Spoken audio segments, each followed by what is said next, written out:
ওকে, আমরা আজকে থেকে ফেরাস ফাউন্ডারি প্র্যাকটিস শুরু করব। কাস্ট আয়রন একটা টপিক, সেটা মনে হয় তোমরা আর কোথাও পড়োনি। তোমাদের ফিজিক্যাল মেটালজি থেকে কাস্ট আয়রন পড়ানো হয়েছে? খুব খুব হালকাভাবে পড়ানো হয়েছে, কিন্তু আমাদের ডিটেইলস বলা হয়নি। যেমন গ্রে কাস্ট আয়রন কিছুটা ইন্ট্রোডাকশন দেওয়া আছে, এর শার্প কর্নার গুলো, ডাকটাইল কাস্ট আয়রনে এই নডুল ফর্ম করে, এগুলোই আর কি। কিন্তু এগুলো একদম বেসিকে যাওয়া হয়নি, বা এগুলো কিভাবে এই প্রপার্টি গুলোকে কন্ট্রোল করে কিভাবে প্রসেস কন্ট্রোল করতে হবে এটাও আমাদের ইন ডিটেইল পড়ানো হয়নি। বুঝছি, ঠিক আছে। ওকে, কাস্ট আয়রনটা মূলত এই আমাদের এই ফাউন্ডারি কোর্সের মধ্যে পার্ট ইনক্লুডেড, যার জন্য আমি এটাকে ডিটেল রেখেছি অন্যগুলো বাদ দিয়ে, যে আমরা যাতে কাস্ট আয়রনটা একটু ডিটেল করতে পারি। ওকে, সো এই ফেরাস ফাউন্ডারি প্র্যাকটিসটা আমরা অনেকগুলো লেকচার ইউজ করবো, 7টা বা 8টা লেকচার। আজকে আমাদের মূলত পার্ট হলো কাস্ট আয়রনকে চেনা, ফ্যামিলিজ অফ কাস্ট আয়রন।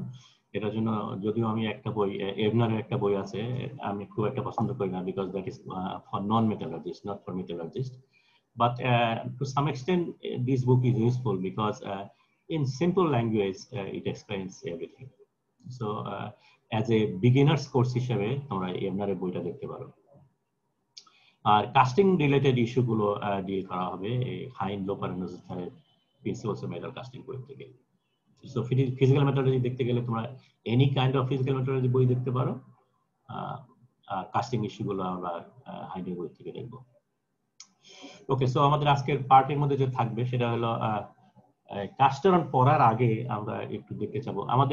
আমরা ধরে নিয়েছি যে আমাদের সায়েন্স গুলো দেখা হয়ে গেছে, আমরা কাস্টিং এর কতভাবে কাস্টিং করতে হয় সেগুলো আমাদের মোটামুটি জানা হয়ে গেছে। যদিও এটা তোমাদের লেকচারে আস্তে আস্তে করে বলবে বিভিন্ন ধরনের কাস্টিং প্রসেসের উপর। আমরা ধরে নিয়েছি, এটা জেনে গেছি। এখন আমরা মেল্টিং স্টার্ট করব। সো মেল্টিং স্টার্ট করার আগে আমার জানা দরকার হলো যে কি ধরনের অ্যালয়গুলো নরমালি ফাউন্ডারিতে ইউজ করে, যার জন্য এখানে বলা হয়েছে metal cast in the foundry. ফাউন্ডারিতে যে সমস্ত অ্যালয়গুলো ইউজ করে সেগুলোর একটু স্পেশাল কিছু কোয়ালিটি লাগে, কিছু প্রপার্টিজ লাগে। সেই জিনিসগুলো কি সেটা আমরা এখানে দেখার চেষ্টা করব।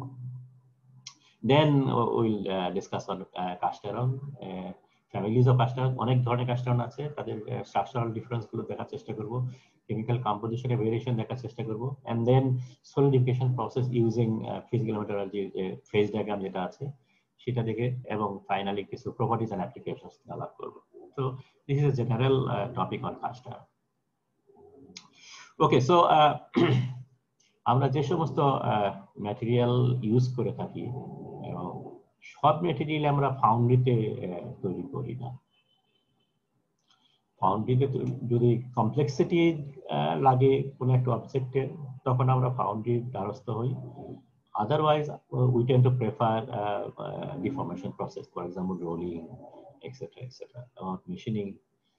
কিন্তু যখন আমাদের কমপ্লেক্সিটি থাকে এবং কিছু অ্যালয় আছে যেগুলো ফাউন্ডারিতে করতে সুবিধা, সেই সমস্ত অ্যালয়গুলো সাধারণত আমরা ফাউন্ডারিতে ইউজ করে থাকি। So a variety of alloy is available for selection to obtain necessary combination of property to meet specific conditions, and each of these alloys or groups alloys possess certain foundry characteristics.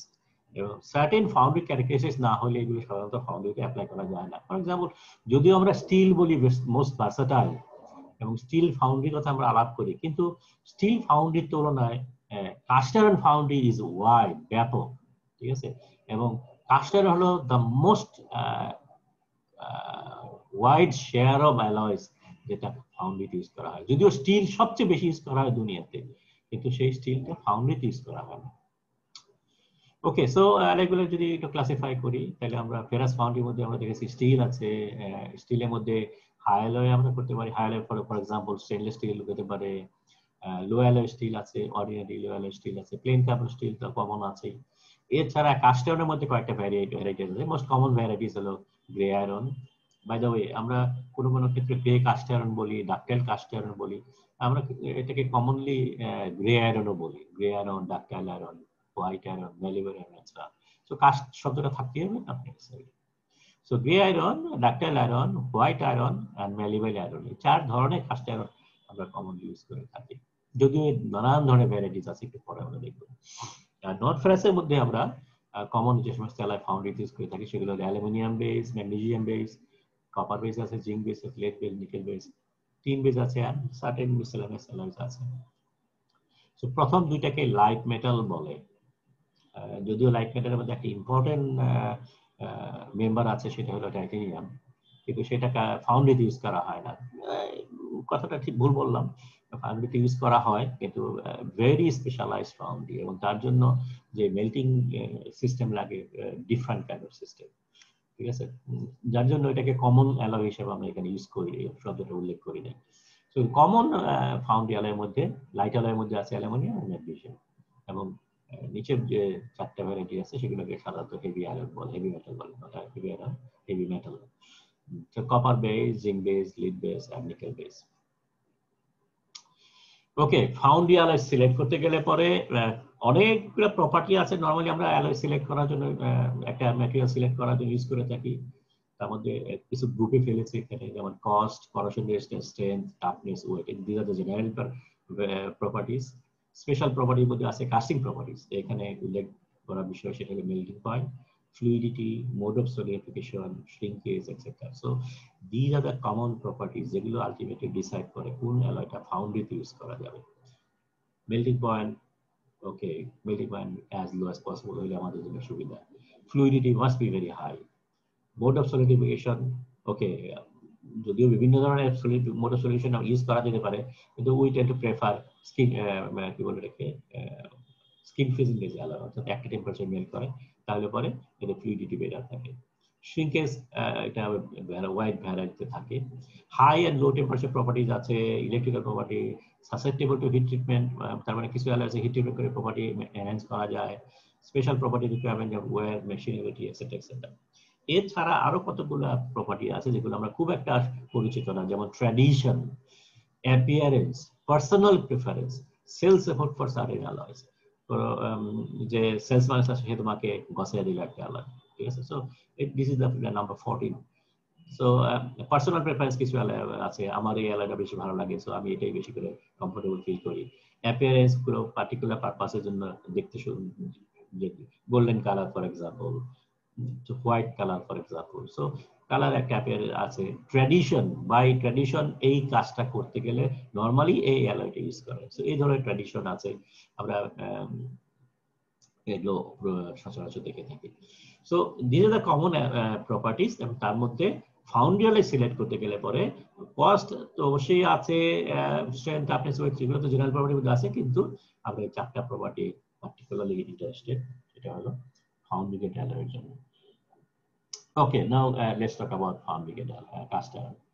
So cast iron is the largest tonnage of cast to shape product. এখানে শব্দটা উল্লেখ করো, দেখো, cast to shape, তার মানে near নিশ্চিত product যখন তৈরি করি, অর্থাৎ আমি কাস্টিং করে ফাইনাল ডাইমেনশনের প্রপার্টি যদি প্রোডাক্ট যদি পেতে চাই, তাহলে কাস্টিংটা most versatile method, found everywhere where manufacture occurs.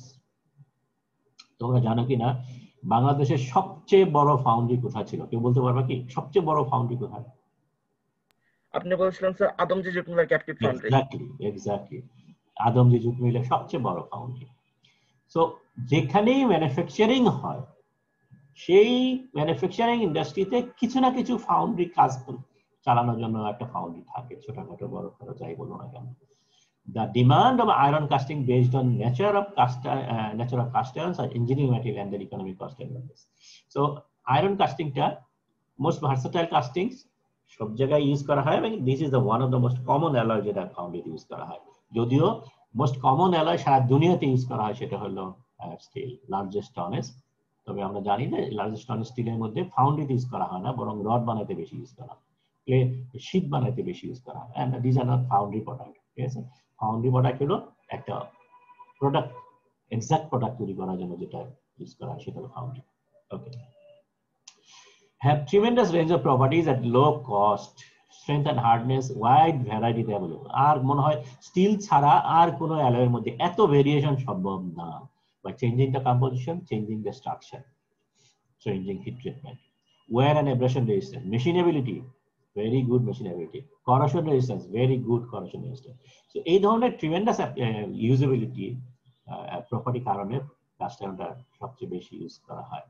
Excellent foundry property, ill percent ইল অনেক বেশি এটার মধ্যে, ফ্লুইডিটি ভেরি গুড ফ্লুইডিটি পাওয়া যায় কাস্ট আয়রনের জন্য। শ্রিঙ্কেজ মোটামুটি ভালো, ইজি অফ প্রোডাকশন মোটামুটি ভালো। এখানে আমরা ব্র্যাকেটের মধ্যে একটা স্টার, 3টা স্টার দিতে পারি, বিকজ এটা ফ্লুইড শ্রিঙ্কেজ কত হবে সেটা বোঝাটা ডিফিকাল্ট। আমাদের ফিজিক্যাল মেথডোলজি জানতে হবে, স্ট্রাকচার বুঝতে হবে, কারণ কত পার্সেন্ট গ্রাফাইট আছে তার উপর ডিপেন্ড করে শ্রিঙ্কেজ কত বেশি হবে। Okay, easy of production, casting soundness. So all these are good advantage of cast irons. Disadvantage এর মধ্যে it is normally brittle. সব সময় না, normally brittle। যে অ্যালয়টা আমরা সবচেয়ে বেশি ইউজ করে থাকি, যেমন grey cast iron, it is a brittle, যার কারণে আমরা নরমালি কাস্ট আয়রন বলতেই আমাদের মনের মধ্যে যে ছবিটা ভেসে ওঠে সেটা হলো যে brittle। নন মেশিনেবিলিটি, এটা to some extent available for white cast iron and chilled cast iron, ঠিক আছে? কারণ এখানে সিমেন্টাইট তৈরি হয়, এবং তোমরা জানো cementite is the hardest structure in the phase diagram. Martensite phase ডায়াগ্রামের স্ট্রাকচার না। ওকে, সো কাস্ট আয়রন কাকে বলে? থিওরিটিক্যালি আমরা যদি বাই বুক ফলো করে ডেফিনেশন বলি, it's a ternary alloy, it's a dual, মানে বাইনারি অ্যালয় না। কার্বন এবং স্টিল যেমন binary alloy, carbon and iron, কিন্তু এটা হলো ternary alloy. Silicon must be included in the definition. So complex alloys of iron, carbon and silicon. Carbon can be up to 4% and silicon up to 3.5%. ঠিক আছে? Where carbon present in either graphite form, pure carbon hexagonal structure in the free form, powdery form, or as an intermediate iron carbide solid form. Iron carbide compound হিসেবে থাকে iron carbide Fe3C, orthorhombic structure, সেটা সম্বন্ধে তোমরা physical মেথডে জেনেছো। Ductility is very low, দুইটাই যে ফর্মেই থাকুক না কেন, আইদার গ্রাফাইট ফর্মে অর আয়রন কার্বাইড ফর্মে, দুইটাই ductility is very low and cannot be rolled, drawn or worked at room temperature. So rolling, forging or any kind of working করা যায় না at room temperature, যার কারণেই বলা হয় যে casting is the only suitable way to produce object using these alloys. That's why they are called cast iron. So এবং এটা একটা বড় একটা অ্যাডভান্টেজই বলবো যে solidifies with an integrity. Integrity থাকা মানে melting point can be as low as possible, so বেশি সময় ধরে লিকুইড থাকে, as a result fluidity is excellent for this type of alloy to be cast. Wide variation in types and properties are achieved by variation in composition. Carbon silicon বাড়িয়ে কমিয়ে সেটা করা যায়। অন্যান্য অ্যালয় অ্যাড করেও আমরা strength বাড়াতে পারি, হার্ডনেস বাড়াতে পারি, কমাতে পারি। Varying melting and casting condition আমরা কুলিং এর বাড়িয়ে কমিয়ে, ইনিকুলেশন অ্যাড করে না করে, এবং হিট ট্রিটমেন্ট করে। সো এই ওয়াইড ভেরিয়েশন অ্যাভেলেবল, নানান ধরনের এখানে ভেরিয়েবল আমরা অ্যাড করতে পারি, ইউজ করতে পারি টু হ্যাভ এ ভার্সেটাইল রেঞ্জে মেকানিক্যাল প্রপার্টি পাওয়ার জন্য। Classification of cast iron usually done by the form of carbon. Carbon কত পার্সেন্ট আছে সেটা না, ফর্ম অফ কার্বন, কার্বন কি ফর্মে আছে তার উপর বেস করে কাস্ট আয়রনকে ক্লাসিফাই করা হয়। এবং কমন ফর্ম যেটা সেটা হলো গ্রে আয়রন আর গ্রে কাস্ট আয়রন, যেখানে কার্বন ফ্লেক হিসেবে থাকে। This the picture, all this are graphite flake. সো এটাকে বলে গ্রাফাইট ফ্লেক, পাতার মতো দেখতে। এটা 3 ডাইমেনশনাল স্ট্রাকচারও অ্যাভেলেবল, তোমরা ফিজিক্যাল মেথডোলজি বইতে দেখতে পাবা। এবং এই যখন আমি এটা কেটে সেকশন করেছি তখন এই 3 ডাইমেনশনাল পাতার যে ফর্ম যেটা আছে সেটা কেটে গেছে, যার ফলে তুমি ক্রস সেকশন দেখতে পাচ্ছ এটা। এবং মেশিনিং করার সময় যখন তুমি মেশিনিং করো এই যে শেপে ছিল এবং এটা কেটে ফেলেছো, তো সব পাউডার আলাদা হয়ে গেছে। সো এই জায়গায় একটা গ্যাপ আছে, জাস্ট একটা গ্যাপ, এবং যার ফলে তুমি যখন মাইক্রোস্ট্রাকচার দেখছো গ্যাপের থেকে লাইট রিফ্লেক্ট হচ্ছে না, as a result you see black. So এইটা তার মানে this is the free space যেখানে আগে গ্রাফাইট পাউডার ছিল, যেটা গ্রাফাইট ফ্লেকের মধ্যে পাউডার ছিল, যেটা এখন আর নাই, যার ফলে ইউ আর সিইং ব্ল্যাক। এবং যার জন্য এটা আমরা আনএস্ট কন্ডিশনে তুমি দেখতে পাও। সো এটা গ্রাফাইট দেখার জন্য এচিং করা লাগে না, আনএস্ট অবস্থায় দেখতে পারো, বিকজ এখান থেকে এটা জায়গাটা গর্ত হয়ে গেছে, যাতে তুমি সরাসরি দেখতে পাচ্ছ। Grey iron always presents a grey shoot. Graphite যেহেতু পাউডারি, সো তুমি যখন একটা ফ্র্যাকচার সারফেস দেখবা, ফ্র্যাকচার সারফেস হাত দিয়ে আঙ্গুল ঘষা দিবা, তখন হাতের মধ্যে গ্রাফাইট পাউডার লেগে যাবে। সো এটার অ্যাপিয়ারেন্স দেখে এটার নাম হচ্ছে গ্রে কাস্ট আয়রন। এটার appearance grey because graphite grey কালারের, যার জন্য এটার নাম হচ্ছে গ্রে কাস্ট আয়রন। অ্যাপিয়ারেন্সের কারণে এটার নাম হচ্ছে গ্রে কাস্ট আয়রন। এটা so this are the basic structure and এটা ম্যাট্রিক্স কি আছে সেটা দেখতে গেলে obviously you have to etch the material, এবং এচিং করলে পরে এই ম্যাট্রিক্সটা either can have full ferrite structure or full pearlitic structure, অথবা combination of ferrite and pearlite. তো দুইটাই হতে পারে, এবং এগুলো নরমালি আমরা বলি স্টিল ম্যাট্রিক্স। স্টিলের মধ্যে ফেরাইট হতে পারে, পারলাইট হতে পারে, ফেরাইট পারলাইট মিক্স হতে পারে। So graphite flake in steel matrix, normally এটা আমরা কমনলি সংক্ষেপে আমরা বলতে পারি। So this is the white cast iron. Again এটার নাম হয়েছে হোয়াইট অ্যাপিয়ারেন্সের কারণে, যেহেতু এটা সিমেন্টেড থাকে, কার্বনটা in the form of iron carbide, এবং এটা তুমি ঘষা দিলে পরে কোনো কিছু হাতে লাগবে না, because it is A solid cemented base. So দেখতেও সাদা, যার কারণে এটা হোয়াইট কাস্ট আয়রন। সো এটা স্ট্রাকচারের মধ্যে কি আছে তাহলে? ফেরাইট, পারলাইট এবং সিমেন্টাইট, এটার হলো ম্যাট্রিক্সের মধ্যে আছে। সাদাগুলো হলো সিমেন্টাইট, এই কালোগুলো হলো পারলাইট, এবং এটা ইনিশিয়ালি অস্টেনাইট ফর্ম করে এবং অস্টেনাইট পরে পারলাইটে কনভার্ট হয়। অস্টেনাইট ডেন্ড্রাইটিক ফর্মে সলিড ওয়ে হয়। সো অস্টেনাইট পরবর্তী পর্যায়ে পারলাইট ডেন্ড্রাইটে চেঞ্জ হয়। সো এই পারলাইট গুলো ডেন্ড্রাইটের মতো দেখতে। সো এটা দেখে খুব সহজেই ডিস্টিংগুইশ করা যায় this is a white cast iron, এবং very hard obviously. Then there is malleable cast iron. Malleable cast iron means carbon গুলোকে একটা জায়গায় জড়ো করা হয়েছে by suitable heat treatment process, annealing বা malleabilizing treatment বলে, যদিও it's a one kind of annealing treatment, তার মানে very slowly cool করা হয়। ফার্নেসের ভিতরে স্যাম্পলটা রেখে very slowly cool করা হয়। So malleabilization, এটা র মেটেরিয়াল হলো white cast iron. So during long cycle of malleabilization treatment সময় এই সিমেন্টটা ভেঙে যায়, সিমেন্টেড ভেঙে গ্রাফাইট আলাদা হয়ে যায়। সিমেন্টেড ভেঙে মানে আয়রন প্লাস গ্রাফাইট ফর্ম করা, এবং গ্রাফাইট গুলো যেহেতু লং টাইম এটা হায়ার টেম্পারেচার আছে, so they to coagulate with each other. যে জায়গায় ভাঙুক সেগুলো একসাথে জড়ো হয়ে, বিকজ অফ সারফেস টেনশন, একসাথে জড়ো হয়ে হয়ে এই ধরনের একটা শেপ আসে, এবং এই শেপটাকে বলে টেম্পার্ড কার্বন বা টেম্পার্ড গ্রাফাইট, যেটা বলি না। সো আনএস্ট কন্ডিশনে again this is a graphite powder, sample কাটলে পরে পাউডার গুলো সব লুজ হয়ে যায়। So you can see honest condition. This condition করলে পরে you will see the matrix again. So it is a ferrite matrix, সব সাদা, grain boundary দেখা যাচ্ছে। So এটা দেখে বোঝা যাচ্ছে this is a ferrite and this is a S structure, অথবা পারলাইট যদি থাকে তাহলে পারলাইটিক স্ট্রাকচার হতে পারে। So this is a পারলাইটিক malleable iron, this is ferritic malleable iron। ঠিক আছে, পারলাইটিক malleable আয়রনে পারলাইট প্লাস ফেরাইট থাকতে পারে, 100% পারলাইট হতে হবে নট নেসেসারি, কিন্তু ফেরিটিক malleable আয়রন মানে 100% ferrite, there is no pearlite. So এটা মনে রাখতে হবে। তাহলে আমরা যদি কোনো একটা সফটওয়্যার malleable আয়রন পেতে চাই, স্ট্রেংথ কম, সেই সমস্ত ক্ষেত্রে আমরা ফেরাইটিক যাব। যদি আমরা একটা স্ট্রঙ্গার malleable আয়রন পেতে চাই, তাহলে আমরা পারলাইটিক malleable করব, because perlite is stronger than ferrite. Okay, then there is another one, it's called nodular iron.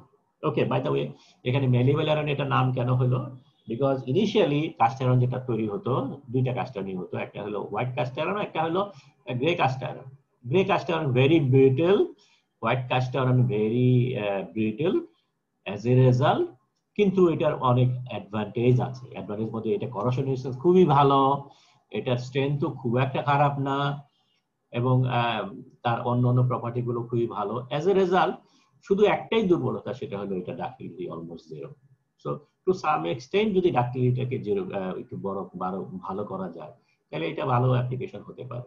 তো এইটা চিন্তার উপর বেস করেই এই স্টিলটা, এই স্ট্রাকচারটা তৈরি করা হয়েছে, এই কাস্টার তৈরি করা হয়েছে, এবং এটার malleability is higher than grey iron or white iron, যার জন্য এটা নাম দেওয়া হয়েছিল malleable iron for the time being.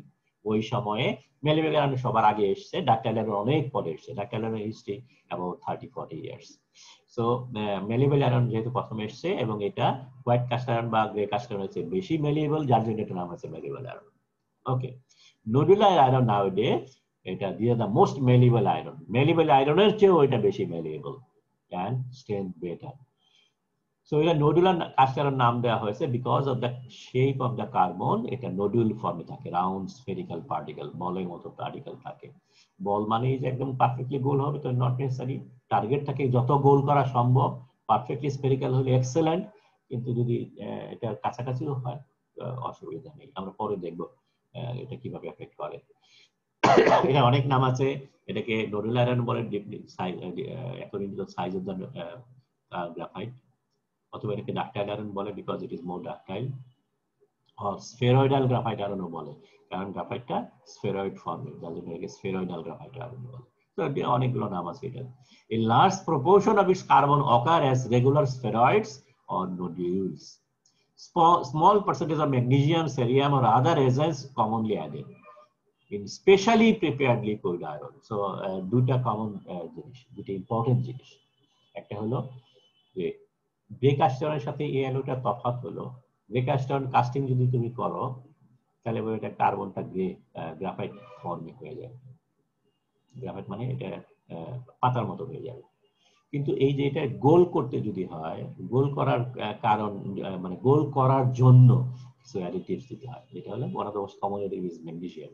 সিরিয়ামও add করা যেতে পারে, অন্য কিছু রেয়ার আর্থ ম্যাটেরিয়াল ইউজ করা যায়, তবে magnesium the most common. So তার মানে নোডুলার আয়রন যদি তৈরি করতে হয় তোমাকে নোডুল্যান্ড দিতে হবে। এই নোডুল্যান্ড মানে যে কার্বনের শেপটাকে গোল করে দেয় সেটাকে বলে নোডুল্যান্ড, এবং magnesium is the common nodulant. So you must add nodulant during casting stage. সেটা হলো এক নম্বর।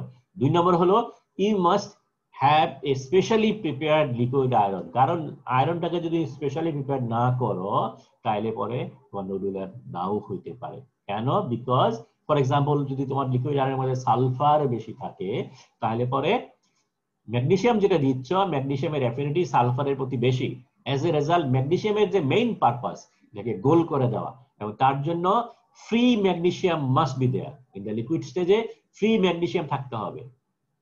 কিন্তু যদি সালফার থাকে এই ম্যাগনেসিয়ামটা সালফারের সাথে রিঅ্যাক্ট করে ম্যাগনেসিয়াম সালফাইড হিসেবে কম্বাইন্ড হয়ে আলাদা হয়ে যাচ্ছে। সো তোমার লিকুইডের মধ্যে বাল্ক লিকুইডের মধ্যে ম্যাগনেসিয়াম পরিমাণ কমে যাচ্ছে, ইভেন জিরোর কাছাকাছি চলে যাচ্ছে। অ্যাজ এ রেজাল্ট নোডুলার আর হবে না, যার জন্য you must have a specially prepared liquid iron containing as low sulphur as possible, যার জন্য বলা হচ্ছে স্পেশালি প্রিপেয়ার্ড আয়রন। তো নরমালি যে পিগ আয়রনটা ইউজ করা হয় নোডুলার আয়রন তৈরি করার জন্য, that pig must contain low sulphur, অথবা যদি সালফার বেশিও থাকে তাহলে you have to do some additional test, যেটাকে additional step during manufacturing, this is called desulphurization. তার মানে সালফারটাকে সরিয়ে ফেলার জন্য additional treatment. Normally calcium oxide add করে আমরা জানি ক্যালসিয়ামের অ্যাফিনিটি সালফারের মতো অনেক বেশি। সো ম্যাগনেসিয়াম অ্যাড করার আগে, সো নোডুলারাইজেশন ট্রিটমেন্টের আগে ডিসালফারাইজেশন ট্রিটমেন্ট করা হয় যাতে করে সালফারটাকে সরিয়ে ফেলা যায়। ওকে, সো এই হলো স্পেশাল একটা টেকনিক, এবং এই দুইটা টেকনিকে মাস্টার হওয়াটা ভেরি ডিফিকাল্ট। ঠিক আছে, ম্যাগনেসিয়াম কতটা দিচ্ছ, ম্যাগনেসিয়াম এক্সপেন্সিভ, ম্যাগনেসিয়াম কতটা দিচ্ছ, ম্যাগনেসিয়াম কতটা রিকভারি হচ্ছে, তার মানে কত পার্সেন্ট ম্যাগনেসিয়াম ইউজ করা হচ্ছে, আলটিমেটলি রিঅ্যাকশনে পার্টিসিপেট করছে, that is not an issue. দুই নাম্বার হলো এই যে তুমি যে সালফার রিমুভাল করছো, সালফার রিমুভালটা কতটুকু তোমার এফেক্টিভ হয়েছে। তো এই সমস্ত জিনিসের কারণেই নোডুলার আয়রন বা ডাকটাইল আয়রন তৈরি করা ডিফিকাল্ট। আমাদের দেশে এখনো কেউ মাস্টার হতে পারেনি এই নোডুলার আয়রন তৈরি করার জন্য। অনেকে চেষ্টা করছে নোডুলার আয়রন তৈরি করার জন্য। Okay, anyway, ductility is the highest in this type of cast iron. Present bright steely surface when fractured. তো যেহেতু এটা নোডুল ফর্মে হয়ে গেছে, যার ফলে তোমার ম্যাট্রিক্সটা ফ্র্যাকচার সারফেসটা ব্রাইট স্টিলের মতো দেখতে সারফেস। এবং এটার বড় অ্যাডভান্টেজ যেটা হলো, আমরা কাস্ট আয়রনের সবচেয়ে বড় দুর্বলতা যেটা বলি সেটা হলো গ্রাফাইট ফ্লেক পাতার মতো হয়েছে, এবং এই ফ্লেক গুলো পাতার মতো হওয়ার কারণে পাতার দুই সাইডে শার্প পয়েন্টেড আছে। So these acts as a stress concentrated, and at the same time these acts as a crack.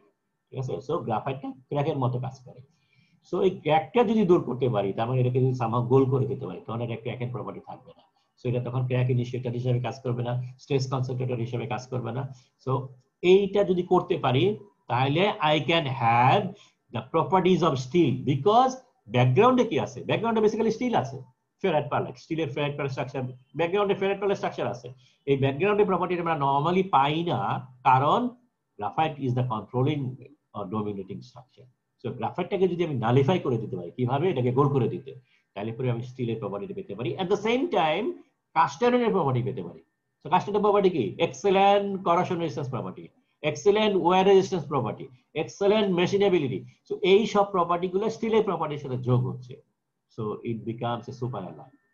ঠিক আছে, সো এই অ্যাডভান্টেজটা সম্ভব যদি আমরা এই স্ট্রাকচারকে এভাবে মডিফাই করতে পারি। Okay. Then there are some important categories of steel iron আছে আরো কিছু, যেমন মটলড আয়রন। মটলড আয়রনটা হলো মানে কম্পোজিশনটা এমন স্টেজে আছে মাঝামাঝি, কিছু স্ট্রাকচারের মধ্যে কিছু গ্রে আয়রন আছে, তার মানে কিছু গ্রাফাইট ফ্লেক আছে, আবার কিছু মানে অন্য জিনিসও আছে, হোয়াইট কাস্ট আয়রনও আছে।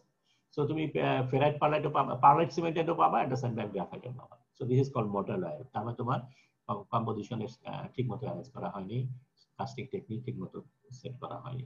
চিল কাস্ট আয়রন, তার মানে তোমার সারফেসে যদি কোনো মানে কাস্ট আয়রন, তোমার এটার স্ট্রাকচারটা আর কেমিক্যাল কম্পোজিশনটা এমন ভাবে ডিজাইন করা হয়েছে যাতে গ্রে আয়রন তৈরি হয়, কিন্তু আনফরচুনেটলি সারফেসে যদি কোনো জায়গায় চিলিং কন্ডিশন থেকে যায় বা তুমি যদি অ্যাপ্লাই করো, তাহলে সারফেসের ওই চিলিং জায়গাটার মধ্যে চিল হওয়ার কারণে, কুলিং রেট ফাস্ট হওয়ার কারণে, আমরা পরে দেখবো cooling rate is an issue, cooling rate fast হওয়ার কারণে ওই জায়গায় গ্রে কাস্ট আয়রন না হয়ে হোয়াইট কাস্ট আয়রন হয়ে যায়। So this is called chill cast iron. তাহলে basically it is a grey cast iron, কিন্তু সারফেসে কোনো কোনো জায়গায় চিলিং হওয়ার কারণে হোয়াইট হয়ে গেছে। Then there is a compacted graphite iron. This is another variety. যেহেতু ডাক্ট আয়রন তৈরি করা ডিফিকাল্ট, যার কারণে মাঝামাঝি কোনো কিছু সামটাইমস তৈরি করা হয়। This is called compacted iron. তার মানে এখানে কিছু গ্রাফাইট আছে এবং কিছু স্ফেরয়েড আছে। এখানে ফর এক্সাম্পল গ্রাফাইট গুলো যেগুলো থাকে সেগুলো সাধারণত এত বড় লম্বা শার্প পয়েন্টেড হয় না, একটু মোটা সাইজের হয়, কম্পোজিশন ওই ধরনের হওয়ার কারণে। So it is a fatty type of graphite flake, at the same time কিছু নোডুলস আছে। সো এখানে জাস্ট একটু আগে যে ক্লাসিফিকেশন গুলো বললাম সেটা সামারিজ ফর্মে দেওয়া আছে, you can see. Okay, now let's talk about phase diagram. So phase ডায়াগ্রামের মধ্যে পার্টিকুলারলি যে সমস্ত টেম্পারেচার এবং ভ্যালুগুলো যেগুলো আছে সেগুলো আমাদের সময় একরকম ছিল, এখন দেখি মডার্ন বুকস এর মধ্যে ভেরিয়েশন হয়েছে। আমরা এটা পড়েছিলাম প্রবাবলি 1.8 অথবা 2 ছিল, এখন এটা মোস্ট বুকে এটা পাওয়া যাচ্ছে 2.14, 4.3 এটা ঠিক আছে, এটা 0.76 আমরা পড়েছি, এটা 0.8। টেম্পারেচার 723 আমরা পড়েছি, এখন এটা বলতেছে 727, 1147 আমরা পড়েছি 1130। এনিওয়ে, সো এই কমন এই সমস্ত বাদে ফেজ ডায়াগ্রাম আগে যে মতই যাচ্ছে। So there is eutectic point এবং ইউটিলিটি স্ট্রাকচার যেটা সেটা হলো অস্টেনাইট প্লাস সিমেন্টাইট, এটার নাম হলো লেডেবোরাইট তোমরা জানো। আর এটা হলো eutectoid structure, it is a mixture of ferrite and cementite, যেটাকে বলে pearlite. So this is a pearlite, 100% pearlite, this is 100% ledeburite. So this is the iron carbide system. Okay, so এই ধরনের একটা অ্যালয় যদি তৈরি থাকে তাহলে পরে এই ধরনের একটা অ্যালয় আমরা জানি এই পর্যন্ত হলো স্টিল এবং এর পরে হলো কাস্ট আয়রন। সো কাস্ট আয়রনের কোন একটা কম্পোজিশন যদি ধরি, তাহলে ইনিশিয়ালি প্রথম যে সলিডটা যেটা ফর্ম করে সেটা অস্টেনাইট। সো অস্টেনাইটে ডেনড্রাইট ফর্ম করে। ডেনড্রাইট কেন ফর্ম করবে? Because it is a cast structure. So always dendrite দিয়ে শুরু হয়, cooling rate faster. So dendrite হলো, এবং তারপরে এই ইউটেকটিক লাইনে অস্টেনাইট ট্রান্সফার হবে eutectic mixture which is called ledeburite. So তাইলে পরে আমরা এখানে পাবো লেডেবোরাইট পাবো প্লাস প্রাইমারি, এটা যেহেতু প্রাইমারি অস্টেনাইট সাইডে আছে, সো প্রাইমারি অস্টেনাইট থাকবে আর লিকুইডটা লেডেবোরাইটে কনভার্ট হবে। সো প্রাইমারি অস্টেনাইট ডেনড্রাইট প্লাস লেডেবোরাইট, সেটা হলো এখানকার স্ট্রাকচার। যখন এখানে হয়ে যাবে তখন অস্টেনাইট সব ট্রান্সফার হয়ে যাবে। সো আমরা যখন নিচে যাব তখন আমরা পাবো হলো এই অস্টেনাইট ডেনড্রাইট, এটা হয়ে যাবে পারলাইট ডেনড্রাইট, লেডেবোরাইট যেটা হয়ে যাবে সেটা হবে ট্রান্সফর্ম লেডেবোরাইট, যেটা আমাদের পারলাইট এবং সিমেন্টাইট। সো ওভারঅল আমরা পাবো ডেনড্রাইট, পারলাইটের ডেনড্রাইট পাবো প্লাস কিছু পারলাইট এন্ড সিমেন্টাইট পাবো। সো এই হলো structural modification. This is iron carbide system. এখন আমরা যেহেতু গ্রে কাস্ট আয়রন যদি পড়ি তাহলে আয়রন কার্বাইড না বলে আয়রন গ্রাফাইট সিস্টেম পড়তে হবে। তো যখনই গ্রাফাইট ম্যাট্রিক্সে স্ট্রাকচারে চলে আসে তখন এই এই ভ্যালুগুলা মডিফাই হয়ে যায়। এই লাইনটা উপরে উঠে যায়, এই লাইনটা উপরে উঠে যায়, এই পয়েন্টগুলো সব এদিকে সরে যায়, এই পয়েন্টগুলো এদিকে সরে যায়, সব মানে পয়েন্টস গুলো বাঁ দিকে সরে যায় এবং টেম্পারেচার লাইনগুলো উপর দিকে উঠে যায়। সো এখানে এখন আর কোনো আয়রন কার্বাইড থাকবে না, আয়রন কার্বাইডের জায়গায় আমরা শুধু পাবো গ্রাফাইট। সো এখানে যা জিনিস হয়েছে সবই থাকবে, শুধু আয়রন কার্বাইডের জায়গায় গ্রাফাইট থাকবে। ওকে, সো তার মানে এই লাইনটা উপরে উঠে গেছে, lower carbon level for ACM line and eutectic point, সেটা উপরে উঠে গেছে। এটা ছিল 723, এখন হয়ে গেছে 740, এবং এই দুইটা লাইনও হায়ার ইউটিলিটি টেম্পারেচার। এই ধরনের জিনিসটা ঘটে। এবং আমরা বলেছি যে কাস্ট আয়রন হলো একটা alloy of iron, carbon, silicon. তো এখন যদি সিলিকন যদি অ্যাড করি তাহলে পরে স্ট্রাকচারে এই ফেজ ডায়াগ্রামে কি মডিফিকেশন হয়। সিলিকন যদি দেই সবকিছু ডান দিকে শিফট করে, সরি বাঁ দিকে শিফট করে। তার মানে এই অস্টেনাইট জোনটা ছোট হয়ে যায়, সরি এই অস্টেনাইট জোন ছোট হয়ে যায়, এই কম্পোজিশন গুলো সব বাঁ দিকে শিফট করে, বাঁ দিকে শিফট করে। তার মানে ফর এক্সাম্পল যদি 2% সিলিকন দেই তাহলে ইউটেকটিক পয়েন্ট চলে আসে হলো 3.6, এখানে আছে 4.2 ফর 0% সিলিকন, এটা 3.6 এ চলে যাবে। ইউটেকটয়েড আছে হলো 6.65, এটা হয়ে যায় 0.6 এ। তো সবকিছু ডান দিকে অস্টেনাইট জোনটা বেসিক্যালি ছোট হয়ে যাচ্ছে। সিলিকন অস্টেনাইট প্রমোটার না, silicon অস্টেনাইট ডিমোটার। So increases austenite instability and reduces austenite zone, widen ferrite area. কারণ এটা যত উপরে উঠে যাবে, কারণ এই লাইনের নিচে হলো ফেরাইট, সো এই লাইনটা উপরে উঠে যাওয়া মানে ফেরাইট এরিয়া বড় হয়ে যাবে। সো অস্টেনাইট হলো, সরি সিলিকন হলো ferrite promoter, not austenite promoter. Okay, chemical composition মধ্যে একটা রিঅ্যাকশন, খুব একটা ইম্পর্টেন্ট রিঅ্যাকশন, সেটা হলো গ্রাফিটাইজেশন রিঅ্যাকশন। তার মানে আয়রন কার্বাইড বা সিমেন্টাইট যেটা বলি, সিমেন্টাইট ফেজ ভেঙে যায়, ভেঙে যে নিয়ে ফেরাইট প্লাস গ্রাফাইট ফর্ম করে। So this is the reaction. এই রিঅ্যাকশনটাকে বলে graphitization reaction. Without this graphitization reaction grey cast iron or ductile cast iron or malleable cast iron will not form. ঠিক আছে, তার মানে এই রিঅ্যাকশন যদি না হয় তার মানে গ্রাফাইট ফর্ম করবে না, শুধুমাত্র এটা থেকে যাবে, তখন structure would be white cast iron. Okay, so এই রিঅ্যাকশনটা আমাকে প্রমোট করতে হবে যদি আমি গ্রে কাস্ট আয়রন পেতে চাই। কি কি ভেরিয়েবল আছে এটাকে প্রমোট করে? Presence of carbon specially about 2%। So carbon যত বাড়বে সিস্টেমের মধ্যে তত গ্রাফিটাইজেশন হবে, তখন এই রিঅ্যাকশনের তত আর্স বেড়ে যাবে, এই রিঅ্যাকশনের টেন্ডেন্সি তত বেড়ে যাবে। So increases graphitization process.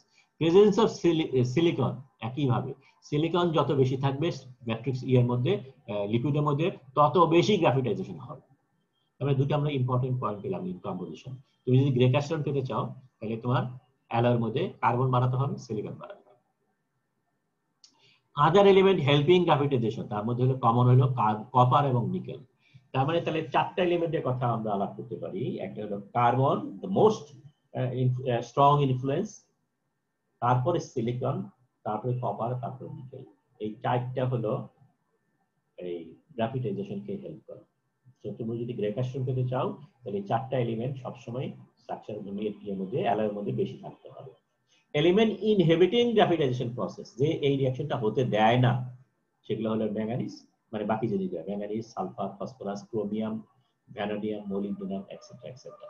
ঠিক আছে, তো তার মানে ম্যাট্রিক্সের মধ্যে যদি এই এলিমেন্টগুলো বেশি থাকে তাহলে পরে গ্রাফিটাইজেশন প্রসেস হবে না। তার মানে তুমি যদি গ্রে কাস্ট আয়রন পেতে চাও তাহলে এনশিওর করতে হবে এই এলিমেন্টগুলো যেন ইন জেনারেল কম থাকে। ঠিক আছে, ফসফরাসের কথা একটু ডিফারেন্ট, একটু পরে আমরা আলাপ করছি। What about aluminium and titanium? এই দুইটা হলো সুবিধাবাদী। ওভারঅল কম্পোজিশন যেদিকে যায় এরা সেই দিকে যায়। তার মানে যদি ওভারঅল কম্পোজিশন ডিকটেট করে graphitization process, they help graphitization process.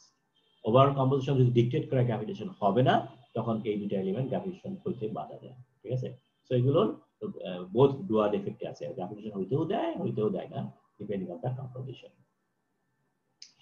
Elements other than carbon and silicon. So এই কার্বন এবং সিলিকন ছাড়া অন্য যত এলিমেন্টের কথা আলাপ করলাম সেগুলো সাধারণত স্ট্রাকচার কন্ট্রোলের জন্য ব্যবহার করা হয় না, মনে রাখতে হবে। এগুলো দেওয়া হয় সাধারণত কম্পোজিশনের মধ্যে অন্য এফেক্ট দেওয়ার জন্য। ফর এক্সাম্পল, যদি করোশন রেজিস্ট্যান্স বাড়াতে চাই তাহলে আমি কপার বাড়ায় দেই, আমি যদি ক্রোমিয়াম বাড়ায় দেই, আমি যদি হাই টেম্পারেচার প্রপার্টি বাড়াতে চাই তাহলে মোলিবডেনাম বাড়ায় দেই, ভ্যানাডিয়াম বাড়িয়ে দেই, আমি যদি মোটামুটি ভাবে ইমপ্যাক্ট প্রপার্টি বাড়াতে চাই তাহলে আমি নিকেল বাড়িয়ে দিই, এটসেট্রা এটসেট্রা। সো এই সমস্ত এলিমেন্টগুলা যদিও গ্রাফিটেশন প্রসেসে টু সাম এক্সটেন্ট হেল্প করে বা বাধা দেয়, কিন্তু এগুলোর মেইন ইনফ্লুয়েন্সিং ইফেক্ট যেটা, সেটা মূলত either increasing or decreasing strength property. ঠিক আছে, সো তার মানে have small effects on solidification microstructure. তার মানে তাহলে মাইক্রোস্ট্রাকচার কন্ট্রোল করার জন্য আমরা কেবলমাত্র দুইটা জিনিসের দিকে বেশি করে তাকাবো। একটা হলো কার্বন, সিলিকন। ওকে, তো অ্যাট এ গ্ল্যান্স এখানে কম্পোজিশনের একটা দেওয়া হয়েছে। সো এটা হলো মোটামুটি স্টিলের স্ট্রাকচার। কারণ স্টিলের মধ্যে আমরা জানি কার্বন থাকে 2 এর কাছাকাছি, 2 এর নিচে পর্যন্ত। 2 বলতে এখানে খেয়াল করো ফেজ র্যাঙ্কের মধ্যে আমরা 2.1 করে কথা বলেছি, এখানে 2 কথা বলেছি। সো যেটাই হোক, so this is the more or less range হলো স্টিল। আর এই স্টিলের উপরে যেটা আছে সেটা this is grey cast iron, ঠিক আছে? Sorry, this is white cast iron. White cast আয়রনের মধ্যে একটা সার্টেন কম্পোজিশন থাকে হলো ম্যালিয়েবল কাস্ট আয়রন। আর this is grey cast iron. Grey cast iron করতে গেলে সিলিকন বেশি লাগে, কার্বন বেশি লাগে। সো এটা উপযোগী ঘটেছে। এবং এই গ্রে কাস্ট আয়রনের একটা স্পেশাল ভ্যারাইটিস হলো ডাকটাইল কাস্ট আয়রন কম্পোজিশনের মধ্যে। মানে কার্বন আরেকটু বাড়ানো যেতে পারে, ঠিক আছে? সো এই পার্টিকুলারলি কাস্ট আয়রন হিসাব করার জন্য একটা পার্টিকুলার প্যারামিটার আছে কার্বন ইকুইভ্যালেন্ট। যদিও এর অনেক ডেফিনেশন আছে, অনেক ফর্মুলা আছে, কিন্তু আমরা ফাউন্ডারি পারপাসের জন্য কার্বন ইকুইভ্যালেন্ট হিসাব করব হলো কার্বন প্লাস সিলিকন বাই 3, ঠিক আছে? তো কার্বন যতটুকু আছে তার সাথে সিলিকন বাই 3 দিয়ে যোগ করতে হবে। সো এই কার্বন ইকুইভ্যালেন্ট যদি 4.3 এর উপরে থাকে তাকে আমরা বলি হাইপার ইউটেকটিক অ্যালয়। তো ডাকটাইল আয়রন করতে গেলে হাইপার ইউটেকটিক অ্যালয় লাগে। আর এটা যদি 4.3 নিচে থাকে তা আমরা বলি হাইপো ইউটেকটিক অ্যালয়। তো grey iron, white iron, malleable iron এগুলো করতে গেলে সাধারণত এই হাইপো ইউটেকটিক অ্যালয় ইউজ করা। তো এখানে মোটামুটি একটা রেঞ্জে দেওয়া আছে। শুধু একটা জিনিস খেয়াল করো, গ্রে আয়রন আমরা বলেছিলাম গ্রে আয়রনের মধ্যে কার্বন বেশি থাকতে হবে, সিলিকন বেশি থাকতে হবে, ম্যাঙ্গানিজ কম থাকতে হবে, সালফার কম থাকতে হবে, ফসফরাস কম থাকতে হবে। কিন্তু এখানে ফসফরাস সবচেয়ে বেশি 1%। এই ফসফরাসের দেওয়ার উদ্দেশ্যটা আলাদা। এই ফসফরাস দেওয়ার উদ্দেশ্যটা হলো ফ্লুইডিটি বাড়ানো। আমরা দেখেছি ফসফরাস দিলে পরে ফ্লুইডিটি বাড়ে, জন্য ফ্লুইডিটি আলাপ করেছিলাম। শুধু এটা অনলি পারপাস, এটার পারপাস স্ট্রাকচার কন্ট্রোল করা না, ঠিক আছে? হোয়াইট কাস্টার্নে কার্বন কম, সিলিকন কম। ম্যালিয়েবল আয়রনের মধ্যে ম্যালিয়েবল আয়রন হোয়াইট কাস্টন থেকে তৈরি করা হয়, সুতরাং এটাকে আগে সলিউশন করতে হবে হোয়াইট কাস্টন ফর্মে, যার জন্য কম্পোজিশন হোয়াইট কাস্টনের মধ্যে। এখানে খেয়াল করে দেখো হোয়াইট কাস্টনের বড় একটা রেঞ্জ, তার মধ্যে স্পেশাল একটা এলাকা হলো ম্যালিয়েবল আয়রনে। সো এই জোনের ভিতরে এটা থাকে। ডাকটাইল আয়রন অনেক উপরে, কার্বন হাই থাকতে হয়, সো 3 থেকে 4 মাত্র। এটা সিলিকনটা মোটামুটি কাছাকাছি হলে চলে গ্রে আয়রনে। বলছি কম্প্যাক্টেড হলো মাঝামাঝি। সো কম্প্যাক্টের মধ্যে ডাবল ফ্লেকও থাকে, রাউন্ড ইও থাকে। সো এই হলো আমাদের মোটামুটি কম্পোজিশনের কথা গেল। এটাকে এগেইন একটু সামারাইজ করা হয়েছে এখানে। সো দিস ইজ হোয়াইট কাস্টনের জোন, দিস ইজ গ্রে আয়রনের zone, and this is the mottle zone. Mottle zone মানে যেখানে হোয়াইট এবং গ্রে দুটোই থাকে। সো গ্রে আয়রন করতে গেলে, হোয়াইট আয়রন করতে গেলে কার্বন সিলিকন দুটোই কম থাকতে হবে, গ্রে আয়রন করতে গেলে কার্বন সিলিকন বেশি থাকতে হবে। So this is the generalised tendency, এটা সবসময় মাথার মধ্যে রাখতে হবে। সিলিকন কনস্ট্যান্ট রাখা, কার্বন যদি বাড়াতে থাকো সেটা মটল। সিলিকন কনস্ট্যান্ট মানে হলো for example this one, let's 1.5। So এই অবস্থায় তুমি যদি কার্বন বাড়াও, সো প্রথমে মটল হোয়াইট থেকে মটল হবে, মটল থেকে গ্রে হবে। কনস্ট্যান্ট কার্বনের মধ্যে সিলিকন যদি বাড়াও, প্রথমে হোয়াইট থেকে মটল হবে, মটল থেকে গ্রে হবে। Okay, so beside composition, there is another variable, very important variable, which is called cooling rate. So তাহলে গ্রাফিটেশন প্রসেসকে দুটো জিনিস কন্ট্রোল করে। একটা হলো কম্পোজিশন, তার মানে রাফলি কার্বন সিলিকন কতটুকু আছে, এবং 2 নম্বর হলো cooling rate during solidification. Cooling রেটের সাথে আমরা সেকশন সাইজকে রিলেট করতে পারি very easily. So cooling rate যত স্লো হবে গ্রাফিটাইজেশন প্রসেস করার জন্য, যেহেতু এটা ডিফিউশন কন্ট্রোল প্রসেস, তার মানে সিমেন্টাইট ভেঙে যাচ্ছে, তারপরে গ্রাফাইট গুলো আস্তে আস্তে ডিফিউজ করে করে এক জায়গায় গিয়ে জমা হচ্ছে। So it is A diffusion control process, এবং ডিফিউশন কন্ট্রোল প্রসেস মানে হলো টাইম ডিপেন্ডেন্ট প্রসেস। তার মানে যত স্লো কুলিং হবে তত গ্রাফিটাইজেশন এনকারেজড হবে, তত গ্রে আয়রন তৈরি হবে। কুলিং রেট যত ফাস্ট হবে গ্রাফিটাইজেশন প্রসেস তত ডিফিকাল্ট হবে, গ্রে আয়রন তত ফর্ম করবে না, হোয়াইট কাস্ট আয়রন তত ফর্ম করবে। So slow cooling rate, increasing tendency to form graphite. Rapid cooling rate, increasing tendency to form cementite. So heavy casting গুলা খুব সহজেই গ্রে আয়রন হতে পারে। থিন কাস্টিং গুলা যদি তুমি গ্রে আয়রন তৈরি করতে চাও, you have to be very cautious because thin casting by nature তাড়াতাড়ি solidify হয়, so by nature they tend to form white cast iron. সুতরাং তুমি যদি এটাকে গ্রে কাস্ট আয়রন করতে চাও, তাহলে তোমাকে আরেকটা ভেরিয়েবল যেটা আছে সেটা দিকে নজর দিতে হবে, কম্পোজিশন, ঠিক আছে, অথবা এটা কুলিংটাকে তোমার কন্ট্রোল করতে হবে, কুলিং এর কমাই দেওয়ার ব্যবস্থা করতে হবে। সো কনসিকুয়েন্স এর দুইটার মধ্যে, গ্রে আয়রন পিস্টন রিং ছোট্ট একটা পিস্টন রিং থাকে, মূলত মনে হয় 2 মিলিমিটার থেকে 3 মিলিমিটার থিয়েটার রিং, সেগুলো যদি করতে চাও গ্রে আয়রনের থিন সেকশন হোয়াইট কাস্টন হয়ে যাবে, গ্রে আয়রন তোমার হবে না। তাহলে তোমার গ্রে আয়রন বানাতে গেলে পরে কুলিং এর তোমার অ্যাডভার্স কন্ডিশনে আছে, সো তোমাকে কম্পোজিশন ইনভার্স কম্পোজিশন তোমার প্রেফারেন্সিয়াল সাইড নিতে হবে। So it should be high carbon high silicon. তো নরমালি গ্রে আয়রন তৈরি করতে গেলে যে এই অ্যালয়টার জন্য যা কম কার্বন সিলিকন লাগতো, because of its thickness you have to add more carbon and more silicon. আর হেভি মেশিন পার্টস যেটা অন দ্য আদার হ্যান্ড, যে কম্পোজিশন দিলে পরে গ্রে আয়রন হইতো, এখানে তোমার কম কার্বন কম সিলিকন দিলেও অসুবিধা নাই, because cooling rate is very slow, ঠিক আছে। So it can have low carbon low silicon. White iron use to making malleable iron or even lower carbon silicon, because you have to be absolute sure that no carbon in graphite form is formed. So এটাকে absolutely white iron form করার জন্য তোমার all tendency of forming graphite একেবারে eliminate করতে হবে। So cooling rate should be high, carbon silicon should be as low as possible. Okay, now let's talk about solidification process. আমরা very quickly শেষ করি।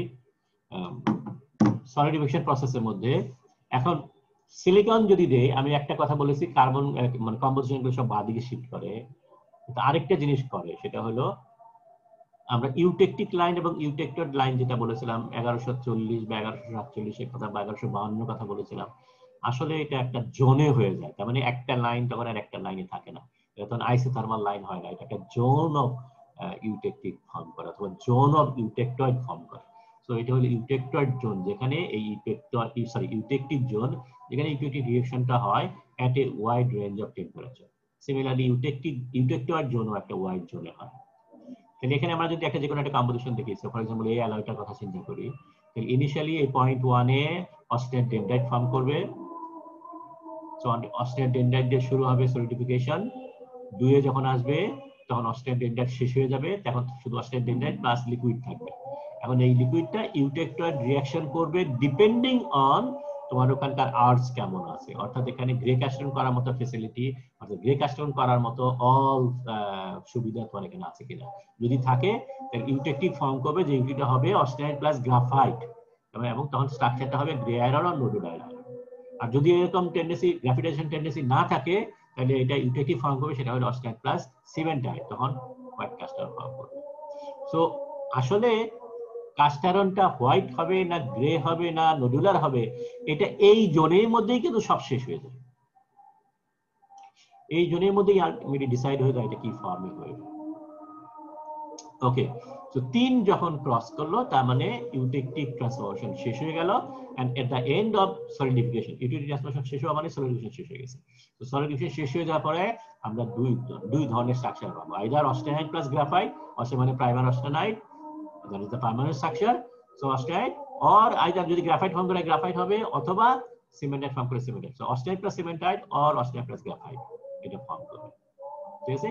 এবং এই 3 থেকে 4 এর মধ্যে বেসিক্যালি সলিড স্টেট ট্রান্সফরমেশন শুরু হবে এখান থেকে, এবং এখানে বেসিক্যালি যা হয় অস্টেনাইট থেকে অস্টেনাইট, আমরা যে লাইনটি অস্টেনাইট এরকম হয়ে গেছে, সো অস্টেনাইটের কার্বন সলিউরিটি আস্তে আস্তে কমে যাচ্ছে। সো কার্বন সলিউরিটি কমে যাওয়া মানে এক্সেস কার্বনটা বেরিয়ে যাবে। সো এক্সেস কার্বনটা বের হবে, কোন ফর্মে বের হবে ডিপেন্ড করে তোমার স্ট্রাকচারের মধ্যে কি আছে, আইদার গ্রাফাইট আছে আর কার্বাইড আছে। যদি গ্রাফাইট থাকে তাহলে অস্টেনাইটটা বেরিয়ে যাবে কার্বন গ্রাফাইট ফর্মে, আর যদি কার্বাইড থাকে তাহলে অস্টেনাইটটা বেরিয়ে যাবে কার্বাইড ফর্মে। সো বেসিক্যালি যা ছিল তার উপরে এই জিনিসটা তৈরি হয়ে জমজম যেতে। এখন এইখানে ট্রান্সফরমেশন যেটা হবে সেটা নানান ধরনের ট্রান্সফরমেশন হতে পারে, ভেরি কমপ্লেক্স, আমরা ম্যালিভেলেন্ট ফরমেশনের সময় এটা ডিটেইল আলাপ করব। সো সাম এক্সাম্পল বলতে পারি যে অস্টেনাইটটা আইদার ফেরাইট প্লাস গ্রাফাইট হতে পারে, সো এটা হবে ফেরিটিক গ্রাফাইট আয়রন বা নোডুলার আয়রন, অথবা অস্টেনাইট কমপ্লিটলি পারলাইটে ট্রান্সফার হতে পারে, তখন এটা হবে পারলাইটিক, যদি এটা কার্বাইড থাকে তো পারলাইটিক হতে পারে, অথবা তুমি এমন হতে পারে যে গ্রাফাইট থাকে pearlite plus ferrite plus graphite হতে পারে, তখন এটাকে পারলাইটিক গ্রে আয়রন বলা হয়। So depending on cooling and this condition এই ধরনের স্ট্রাকচার ফর্ম করবে, এবং 5 যাওয়ার পরে সলিড স্টেট ট্রান্সফার শেষ হয়ে গেল। So this is about the solidification process of cast iron.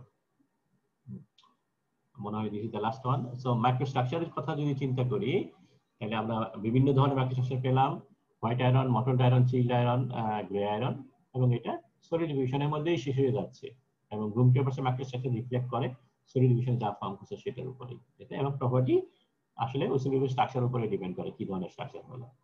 So common phase যেটা থাকে সেটা হলো গ্রাফাইট থাকবে, সিমেন্টাইট থাকতে পারে, ফেরাইট পারলাইট আছে, স্টিরাইট বলে একটা কম্পাউন্ড আছে যেটা eutectic of iron and iron pearlite, iron ferrite, sorry iron phosphide. So phosphorus যদি থাকে আয়রন ফসফাইড ফর্ম করে, এবং এই আয়রন ফসফাইড আয়রনের সাথে রিঅ্যাক্ট করে একটা কম্পাউন্ড ফর্ম করে, ইউটেকটিক ফর্ম করে, দিস ইজ কল্ড স্টিরাইট। সেটা থাকতে পারে, অস্টেনাইট হতে পারে, যদি আমি হিট ট্রিটমেন্ট করি তারপরে মার্টেসার ফর্ম করতে পারে। এই ধরনের one or more structure finally settle করতে পারে। সো আরো ডিটেইল যদি বলি তাহলে গ্রে আয়রনের মধ্যে লেভেলের গ্রাফাইট মেইন কার্বন ফর্মিং, ম্যাট্রিক্সের মধ্যে ফেরাইট পারলাইট হতে পারে, ফ্র্যাকচার গ্রেইশ ফ্র্যাকচার হবে, সলিডিফিকেশনে স্ট্রাকচারে জেনারেট করে। সো ডাকটাইল আয়রনের স্ফেরয়েড ফর্ম করবে, ফেরাইট পারলাইট অস্টেনাইট বিভিন্ন ধরনের ম্যাট্রিক্স করতে পারি আমরা, ফ্র্যাকচার সিলভারি যেহেতু এখানে গ্রাফাইট প্রডিউস আছে, সলিডিফিকেশনে স্ট্রাকচার জেনারেট করে। হোয়াইট আয়রন সিমেন্টাইট হলো মেইন কম্পোনেন্ট, পারলাইট মার্টেসাইট দুইটাই হতে পারে, this is a white fracture surface, solidification এবং মার্টেসাইট যদি করতে চাই তাহলে হিট ট্রিটমেন্ট লাগবে। মটলড আয়রন যেখানে দুইটাই গ্রেও থাকবে হোয়াইটও থাকবে, সো ল্যামিলার গ্রাফাইট থাকতে পারে অর সিমেন্টাইট থাকতে পারে, এন্ড সিমেন্টাইট থাকতে পারে, ম্যাট্রিক্স ইউজুয়ালি পারলাইটিক হয়ে থাকে। সো মটলড স্ট্রাকচার সলিডিফিকেশন হয়। আর ম্যালিবেল আয়রন যেটা সেটা টেম্পার্ড গ্রাফাইট বা টেম্পার্ড কার্বন যাই বলি না কেন, মেইন কার্বন স্ট্রাকচার, ম্যাট্রিক্স ফেরাইটিক হতে পারে, পারলাইটিক হতে পারে, এবং এটা silvery grey because of graphite, and it is a heat treated structure. Property লাস্টে যেটা আছে আমরা বলছি ওয়াইড রেঞ্জে ভ্যারি করতে পারে প্রপার্টি, এবং property is dictated by microstructure. Each family is considered a series of alloy. So grey আয়রনে প্রচুর অ্যালয় সিরিজ আছে, হোয়াইট আয়রনের মধ্যে প্রচুর অ্যালয় আছে, ম্যালিবেল আয়রনের মধ্যে প্রচুর সিরিজ অফ অ্যালয় আছে, etcetera etcetera. So this is the common. White iron দেখো hardness very high, greater hardness 550 এর উপরে, because of the presence of cementite and perlite. So gray iron a common application, motor block, piston ring, heavy machine parts, crankshaft, আমাদের যে ম্যানহোলে ঢাকনা যেগুলো বলেছি, etcetera etcetera. White iron normally use করা হয় malleable iron, this is the largest share of malleable iron use করা হয়, largest share of white iron use করা হয় ম্যালিবেল তৈরি করতে। এছাড়াও গ্রাইন্ডিং মিডিয়া, আমরা মনে করো সিমেন্ট ফ্যাক্টরিতে যে সিমেন্ট যে গ্রাইন্ডিং করা হয়, বা সিরামিক ফ্যাক্টরিতে সিরামিক গ্রাইন্ডিং করা হয়, তার জন্য গ্রাইন্ডিং মেটেরিয়াল ইউজ করা যেগুলো সেটা হলো হোয়াইট আয়রন বল। ঠিক আছে। So etcetera malleable iron all pipe fittings, automatic compound, railway inserts, এগুলোর জন্য ম্যালিবেল আয়রন করা হয়। আমাদের দেশে এখনো পুরান ধরনের সিস্টেম অ্যাভেলেবল, সিস্টেম মানে স্ট্যান্ডার্ডস অ্যাভেলেবল, যার কারণে যখন তুমি রেলওয়ে ইনসার্ট, তোমার যদি একটা ফাউন্ডি থাকে, রেলওয়ে ইনসার্ট তুমি সাপ্লাই যদি করতে চাও বাংলাদেশ রেলওয়েকে, তাহলে দেখবা স্ট্যান্ডার্ডের মধ্যে বলা দেওয়া আছে it must be made of malleable iron. যদিও ductile iron better property than malleable iron, খরচ কম দেন ম্যানুফ্যাকচারিং ম্যালিবেল আয়রন, তারপরেও তোমার ওখানে বলা আছে malleable iron because specification is of outdated standards. এখানে ডাকটাইল আয়রন অ্যাপ্লিকেশনের মধ্যে যা আছে ম্যালিবেল আয়রনে যা করা যায় সবকিছু এখানে তাই করা যায়, ঠিক আছে, even it has a stronger properties. Okay, so this is all about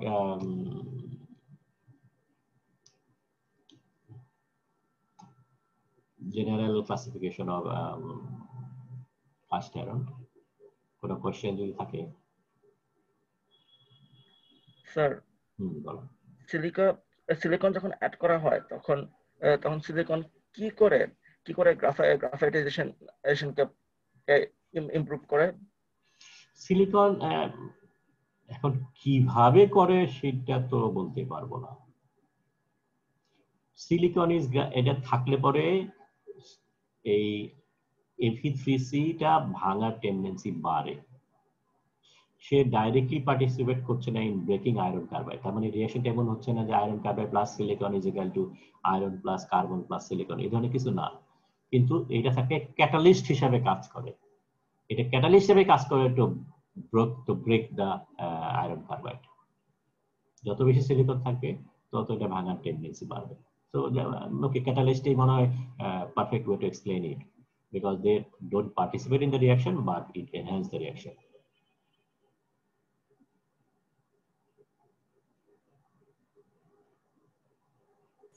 sir hmm, sir presentation নিয়ে একটু একটা কোশ্চেন ছিল। বলো। স্যার প্রেজেন্টেশন তো স্যার বুধবারে। স্যার বুধবারে ওই রিপোর্ট আর স্লাইড গুলো কি স্যার সোমবারের মধ্যে জমা দিব? আমাদের বলছিলাম 2 দিন আগে জমা দিতে হবে, তাইলে আমি যে দেখতে পারি, কারণ তোমাদের মার্কিং করতে হবে তো। মার্কিং করতে বলে আগে থেকে আমি যদি দেখি তাহলে সুবিধা হয়, তো সেই হিসাবে তোমাদেরকে আমি স্যার কোশ্চেন। 2 দিন আগে বলতে কি সোমবার? ওকে, তোমার বুধবারে আছে, অ্যাটলিস্ট মঙ্গলবারের মধ্যে তো দিবা নাকি? জি স্যার। ওকে, জি স্যার। ঠিক আছে। সো তোমরা সবাই প্রেজেন্টেশনের জন্য প্রিপেয়ার থাকবা। আমি যাকে খুশি তাকে কোয়েশ্চেন মানে প্রেজেন্টেশনের জন্য বলতে পারি, সে যদি বলতে না পারে তাহলে পরে তার আমি সেভাবে মার্কিং করব, তখন আমি আরেকজনকে বলবো ঠিক আছে ও পারলো না এবার তুমি বলো, ঠিক আছে। আমি শেয়ার করে বলবো না যে তুমি একটু বলো, তুমি জি একটু স্যার। বলো, যাতে তুমি 100% পুরো সিলেবাসটা যেন তোমার জানা থাকে, সেই সেই কারণে আমি এই কথাটা বলেছি, ঠিক আছে। যদি একটা সিলেবাস 4 জনের বলো তাহলে পরে তুমি জি তো স্যার। ওই প্যারাগ্রাফই তুমি শিখলা, বাকিটা শিখলা না। ওকে, জি স্যার। ওকে, তাহলে আজকে শেষ করি।